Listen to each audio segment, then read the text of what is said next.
crazy. I'm not crazy. I'm not crazy. You're crazy. You're crazy. Not crazy. You're crazy. I'm not crazy. You're the crazy one. You're the one with the issues. You're the one that keeps making this harder than it has to be. Why? Why won't you listen to me? I speak and you look away, accusingly, as though my words are a plague to your mind. Why do you act as though I'm a presence to be avoided?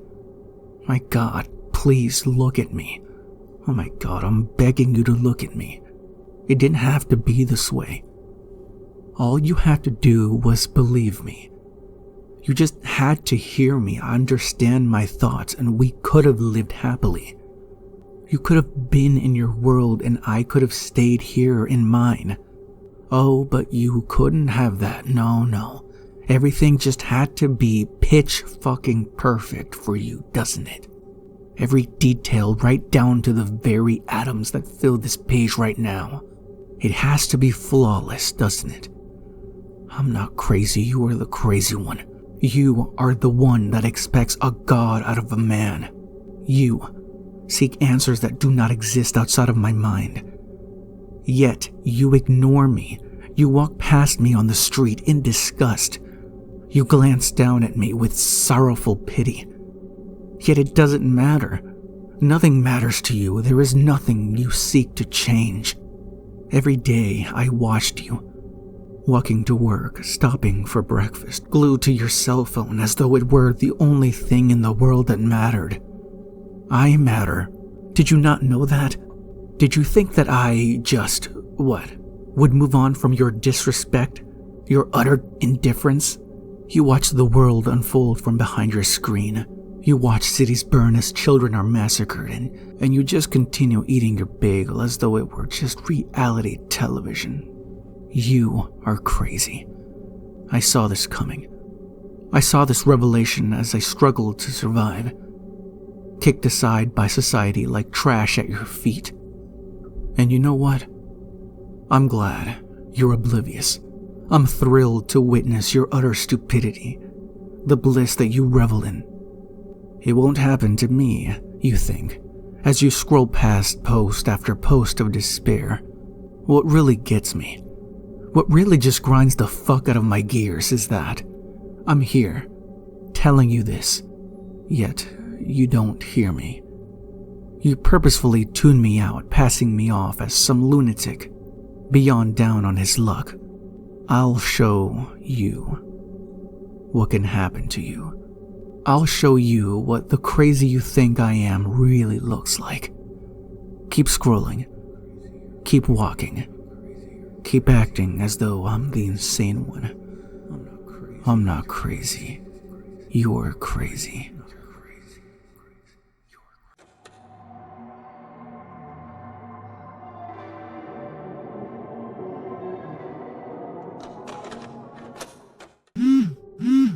I bought a new phone a couple of weeks ago, after dropping my old iPhone 8 and shattering the screen. The camera's great, screen looks fine. Everything about this phone is perfectly functional. However, for some reason or another, every morning I wake up to a new voicemail from my own phone number. It started out as nothing more than a barely audible static, then went on for a minute on end. But as the weeks have dragged on, it's morphed into something horrifying. Going from static and fuzz, the voicemails then devolved into muffled sounds of what seemed to be someone speaking. Every night, the sounds became clearer and clearer until it became painfully obvious that the sound I was hearing was my own, and I was screaming for help. Shrieks of agony and despair began to fill my mailbox. And each morning they became more and more visceral. I'd hear myself being tortured, bones breaking and flesh tearing. My blood-curdling screams turned into silent wails, broken by sobs. And I heard fire blazing wildly in the background. This morning, I received the final voicemail. There were more screams now as a crescendo of maniacal, depraved laughter echoed through my phone's speakers, overlapped by the metal clanking of chains and metalworking. I could hardly make out the scream that was my own, but toward the end of the 5-minute voicemail, the voice became more apparent, and 3 words rang out above all of the hellish noise. Answer the phone.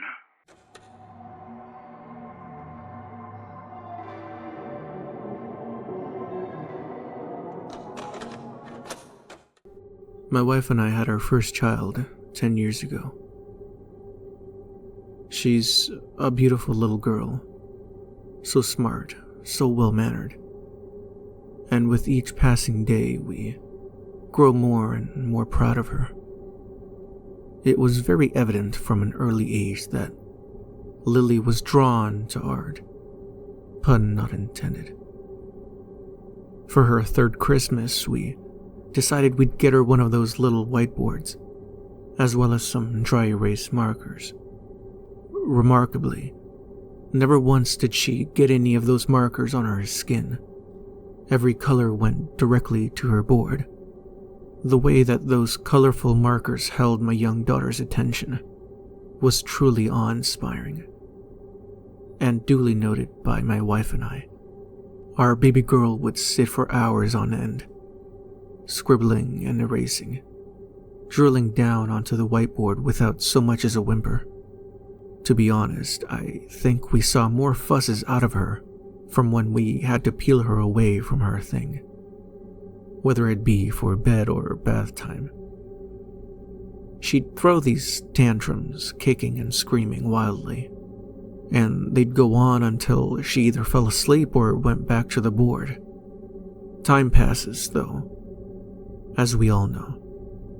And with that passing of time came my daughter's growing disinterest in both markers and the board. Obviously, my wife and I didn't want our little girl to lose touch with this seemingly predestined love for art. So together we came up with another idea. A coloring book. I mean, think about it. Lily had already shown such love for putting color to a background. Now that she was a little older, coloring books would be the right answer, right? So for her 4th Christmas, we went all out. Crayons, water paint, gel pens, even some oil pastels. The crowning jewel, however, was the thick 110-page coloring book that we wrapped in a bright red wrapping paper and placed right in front of her other gifts. You know, those coloring books you see at Walmart or Target. Those ones with the super detailed, almost labyrinth-like designs. Well, if you do, then you know what we got her. Obviously, she went out of those intricate little lines more than a couple of times, but for her age, I was astonished at how well she had done on her first page. It was like she knew her limitations as a toddler, yet her brain operated like that of someone much, much older. Her mistakes looked like they tormented her.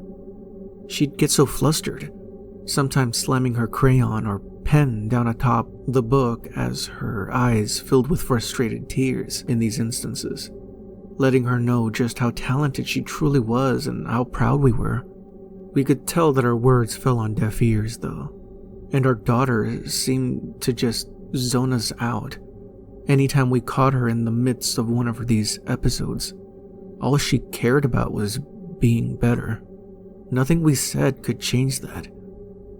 And get better she did. A few months after Christmas, I happened to walk into the kitchen to find Lily at the dining room table, carefully stroking a page from her book with crayons gripped firmly in her hand. Intrigued by her investment in what she was doing, I stepped up behind her and peered over her shoulder. She had not broken a single line. I actually let out a slight gasp in utter shock, which prompted her to turn around and flash a big snaggletooth smile at me. "Daddy, look." she shouted, proudly, flipping the book around in front of my face. "I see, Lilybug. My goodness. Where did you get that talent from? Definitely wasn't your old man." She laughed before placing the book back on the table. "Look, I did these too," she giggled. She then began flipping through the pages, every single page. Every page had been colored. I could see the progress. I could see as it went from the clear work of a toddler to indecipherable from that of an adult. I could feel the warm pride for my daughter rising up in my chest and turning to a stinging sensation in my eyes. "You are incredible, Lily. This is amazing, baby girl. I can't tell you how proud I am of you." My daughter beamed, and the moment we shared still lives within my heart as though it had happened yesterday. The Christmas coloring books became a tradition, and every year we'd stock up on all sorts of those things. Kaleidoscope patterns, scenes from movies, real-life monuments. Lily colored to her little heart's desire. So, what you're probably wondering is, why am I writing this? Well, I'll tell you. I remember the books we got her. I remember because I reveled in picking them out, choosing the ones that I knew she'd be the most interested in. Therefore, imagine my surprise when I was cleaning Lily's room one day, while she was at school, to find a book that I know for a fact we did not give her. It had the same cardstock cover as the others, the kind that glistens in the light, yet there was no picture on the front, no colorful preview at what the book entailed. Instead, ingrained on the cover was the title, Lily's Coloring Book, in bold lettering. I made the regrettable decision to open the thing, and immediately felt the air leave my lungs. Inside were dozens of hand-drawn pictures of me and my wife. Not just any pictures, mind you. Lily had taken the time to sketch us to perfection while we slept. The most intricate, detailed sketches I'd ever seen. The kind that would take a professional artist days to complete, and the book was filled with them. As I flipped, the pictures devolved into nightmare fuel, and I was soon seeing my daughter's drawings of my wife and I, sprawled across the floor beneath the Christmas tree, surrounded by ripped coloring book pages and crayons. Our limbs had been torn off and were replaced by coloring pencils protruding from the mangled stumps that had been left behind. Lily had colored our blood with such intimate precision that it felt as though it would leak onto my hand if I touched the page. I stood there horrified in a daze. I couldn't stop flipping through the pages ferociously, each one worse than the last. As I flipped through page after page of gore from my daughter's brain, I could feel that stinging feeling in my eyes that I told you about. The tears welled up and filled my eyelids. In the midst of my breakdown, one thing brought me back to reality. The sound of my daughter calling out from behind me. "Daddy?" she called out, just before my first teardrop hit the floor.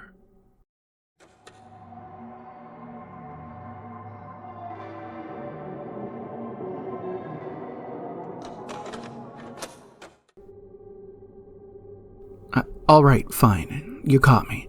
I'm babysitting the Antichrist. Look, I'd really prefer we didn't do this right now. If you had any idea how stressful this job actually was, you'd leave me alone out of sheer pity. And what's that? What do you mean, how did I get started? How does anyone get started? Oh my god, fine. You're twisting my arm, but if you insist, I'll tell you. I guess it started as any other babysitting gig. I had been pinning flyers up all around town, just trying to earn some extra money wherever I could. I got a couple of offers, which I took, thank you very much. But none of them paid well enough for me to stay. I'd almost given up and moved on when I got a letter in the mail. It read as follows: Dearest Samantha, we've noticed your advertisements around town, and we'd be utterly thrilled if you tended to our little boy for a few nights. You may stay in our guest bedroom. The fridge is stocked with snacks and beverages, and Xavier knows what he can and cannot have. We will pay you $300 a day, along with an additional $600 once we return in exchange for your services. Please do get back to us promptly, as we are very busy people. Best regards, the Stricklands. The letter included their address along with a date and time to meet, as well as a number to call. Look, I don't know if you've ever been strapped for cash before, but $300 a day was more than enough to have me interested, as is the case for anyone. Like, come on, plus an additional $600? I was blinded, alright? Part of myself screamed, desperately clawing at my subconscious to throw the letter in the trash and forget it ever existed. But I didn't. I couldn't. Instead, I called the number. It rang 6 times before a joyful female voice picked up. Meredith Strickland, how may I help you? As if it were some kind of customer service call. Yeah, hi. You guys reached out to me for babysitting a little boy named Xavier? I hope I have the right number. The lady on the other end of the line sang delightedly. Samantha, how are you doing today, girl? So what you think? Did you like our offer? I thought for a moment before responding confidently with, who wouldn't? Not the kind of income I'm used to, so I'd be more than happy to help you guys out. Terrific. Now, look, my husband and I will be headed down south next Monday, and we'll be out of town until the Monday after that. All we ask is that you pack for the occasion, arrive on time, and under no circumstances is another person allowed under our roof. Got it? Assuming she meant a boyfriend, I sort of chuckled before babbling. Oh no, I can assure you, ma'am, I'm professional at everything I do. Perfect. That's what I like to hear, Sammy. Hey, listen, I gotta go, okay? Be here at 8 a.m. sharp next Monday, alright? Yep, got it. Alright, girl. You have a blessed day for me. Ciao. I hung up the phone and lay in bed thinking about what could possibly be in store for me. I drifted off into sleep counting $100 bills instead of sheep. The weekend went by, and Sunday afternoon, I had a full week's worth of clothes stuffed in my backpack. Monday morning, I set off to the house, and believe me, that drive was not easy. The GPS told me it was 48 minutes away, but I swear to God, I left at 6 and still barely made it before 8. That city traffic is nuts. This house wasn't in the city though. Nope. This house was way out in the flip-flopping woods, just begging to be accidentally driven past 20 times. Sorry, let me digress. There was a gate blocking the driveway with one of those buttons you push to let the homeowner know of your arrival. So I pushed that button and static erupted from the speaker for about 10 seconds, before the gate slowly crept open, allowing me to drive through. As I entered, I noticed lines of statues along both sides of the driveway. They appeared to be nuns, all with their heads bowed and their right arms crossed over their chests. Creepy as hell, huh? And that was just the driveway. I arrive in front of the house and notice something. My car's the only one here. Nowhere in sight are the supercars and SUVs that I'd assumed would be decorating the driveway of a home like this. I mean, wow, 10-foot-high stained glass windows, mahogany wood everywhere, stone walkways, a koi pond for Christ's sakes. Yet, no cars. So I get out of my car, and I'm trying to call Meredith, straight to voicemail every time. I'm standing there, pacing, when I notice something on the front door. I walk up, and what do you know? It's a note. Hi, Sammy. OMG, I'm so sorry, but we had to run. The key's under the mat. Feel free to let yourself in. Xavier should be taking his nap. So I'd be quiet if I were you. See you Monday. Ciao. Below the note was a crudely drawn arrow pointing down at the welcome mat I stood upon. You're joking, I sighed. Retrieving the key, I couldn't help but feel as though I was being watched. I kinda stood in place for a second, just listening. Out of the corner of my eye, I swear I saw the statues turning to face me. However, when I looked up to confront them, they were all as they had been, heads bowed, arms crossed. I pushed the door open and stepped into the giant house. The floor creaked as I walked, and the sound echoed of the hard wood and stone. Other than the sound of my own footsteps, the entire house was silent. I walked around, admiring the scenery. Must be nice, I thought to myself. As I continued through the home, I noticed dozens of portraits of what I assumed to be Xavier. He was this scrawny little 6-year-old with dirty blonde hair and freckles. Look, I'm just gonna be honest here. He didn't seem like much, just a regular old nerdy little kid. Something bizarre that I should note is that amongst the dozens of portraits, not a single one showed Xavier's parents. This is when it really hit me. I don't even know what these people look like, yet here I am, staying in their home for a week straight. I'd never felt like such an idiot. I was here now, though. What are you gonna do, right? As I stood there, wallowing in my own stupidity, I got the sense of being watched again. I looked to my right to find Xavier, peeking his head cartoonishly from around the corner, hatefully glaring at me. With a bit of a jump, I shouted, "Fuck, kid," before immediately regretting my words and clasping a hand over my mouth. He just laughed, a glitching, stuttering laugh, before coldly gliding over to the television and turning on Sesame Street and plopping down on the recliner. I didn't see him blink once, dude. Not once. And what'd you say? Stop here? Come on, man. I just started. Whatever. I guess I'll see you guys tomorrow then. Till then.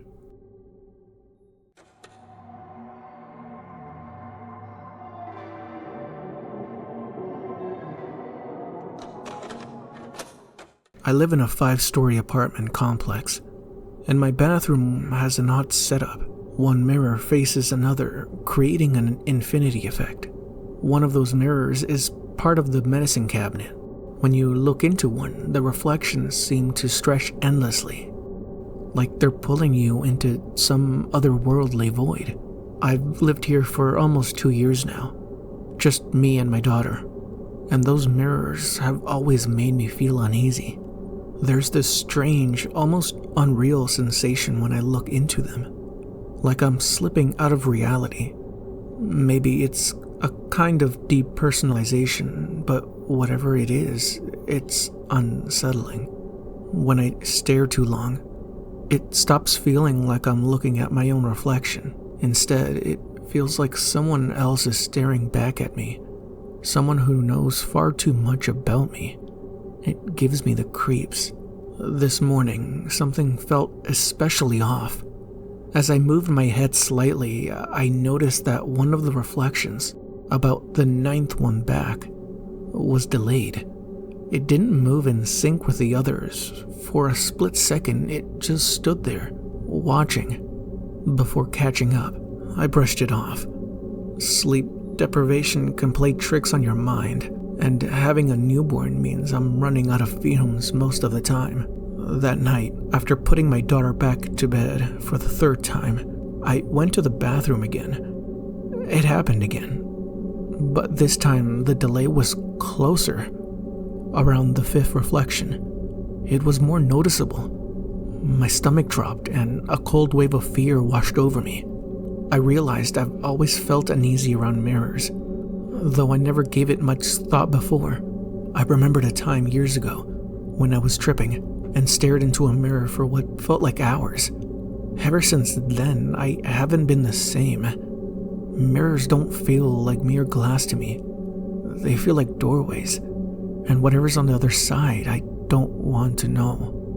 The next night was quiet until 3 a.m. I woke up to feed my daughter. After putting her back to bed, I headed to the bathroom. That's when I heard it. A low, hollow thump from behind the medicine cabinet. The sound made me freeze. My heart started pounding, and before I could talk myself out of it, I swung the mirror open. What I saw wasn't the shelf of medicines I was expecting. There was no shelf. Instead, there was a gaping dark hole, which there was no shelf. Instead, there was a gaping dark hole that seemed to stretch back endlessly, and standing in the center of the void was a figure. It looked just like me. No, not exactly like me. Its features were unnaturally smooth, like it had been carved from porcelain. Its eyes were pitch black, deep, empty voids that seemed to swallow the dim bathroom light. It tilted its head, and the movement were accompanied by a sharp clicking sound, like bones snapping into place. I slammed the cabinet shut so hard the mirror cracked.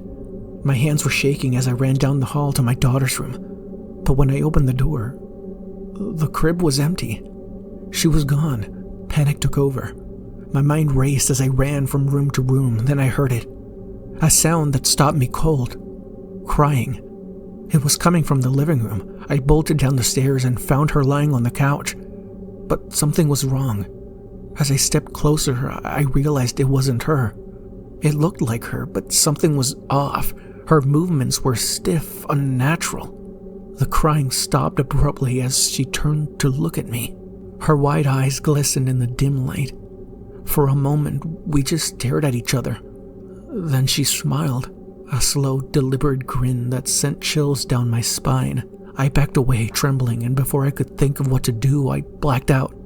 The next morning, everything seemed normal again. My daughter was in her crib, cooing like nothing had happened. But there's one thing I can't shake. She's developed a strange fascination with mirrors.